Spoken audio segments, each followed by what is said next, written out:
ઘર કંકાસમાં હેવાન બનેલા પતિએ પત્નીની કરપીણ હત્યા કરી નાખી।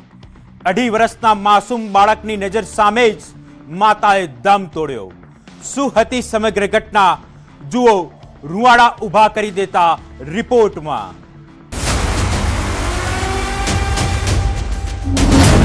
શંકાની નજર અને લોહીનો દરિયો।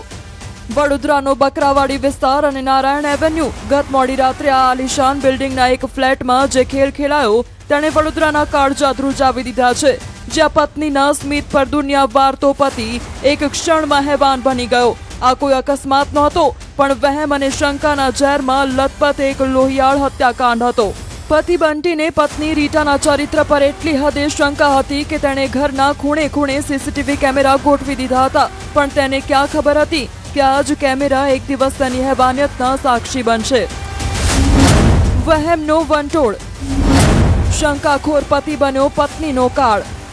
પ્રારંભિક રીતે એવું લાગી રહ્યું છે કે આ પતિ પત્ની વચ્ચે એકબીજા પર શક વહેમની આદત હતી। છેલ્લા કેટલા સમયથી તણાવભર્યું લગ્ન જીવન ચાલી રહ્યું હતું અને એના આધારે એમના પતિને લાગતા એમની પત્ની અન્ય કોઈ યુવક સાથે કોઈ સંબંધો, અનૈતિક સંબંધો, આડા સંબંધો રાખે એવું એને હંમેશા શક રહ્યા કરતું હતું। એ આધારે ગત રાત્રે એવી ઘરમાં બોલાચાલી થતા, વાતાવરણ ઉગ્ર થતા એમને એમની પત્નીને હત્યા કરી એવું અત્યારે પ્રારંભિક તબક્કે ધ્યાન આવે છે।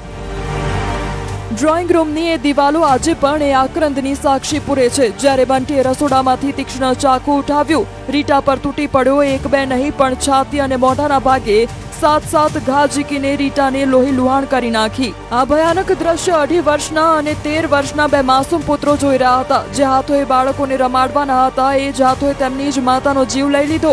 2013માં થયેલા પ્રેમ લગ્નનો આવો કરુણ અંત આવશે તે કોઈએ વિચાર્યું નહોતું। ત્યારે હાલ મોટું તીક્ષ્ણ ધારવાળું ઘરમાં રાખેલું ચક્કુ હતું, એનાથી જ એની હત્યા કરેલી હોય એવું પ્રારંભિક પીએમ રિપોર્ટમાં ખબર પડી છે। લગભગ 6 કે 7 ઘાના નિશાન છે એના શરીરમાં, ઉપરના છાતીના ભાગે, છાતીના મધ્યમાં અને થોડા ઘણા મોઢાની ઉપર। હત્યા બાદ ફરાર થયેલા બંટીને પોલીસે ગણતરીના કલાકોમાં દબોચી લીધો છે, પણ સવાલ એ છે કે જે સીસીટીવી પત્ની પર નજર રાખવા માટે લગાવવામાં આવ્યા હતા તેમાં શું કેદ થયું છે?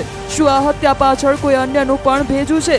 વડોદરા મ્યુનિસિપલ કોર્પોરેશનમાં સફાઈ કર્મચારી તરીકે ફરજ બજાવતી રીટા હવે આ દુનિયામાં નથી। પોલીસ હવે તે સીસીટીવી ફૂટેજની તપાસ કરી રહી છે, જે આ હત્યા પાછળના ઈરાદાઓને સ્પષ્ટ કરશે।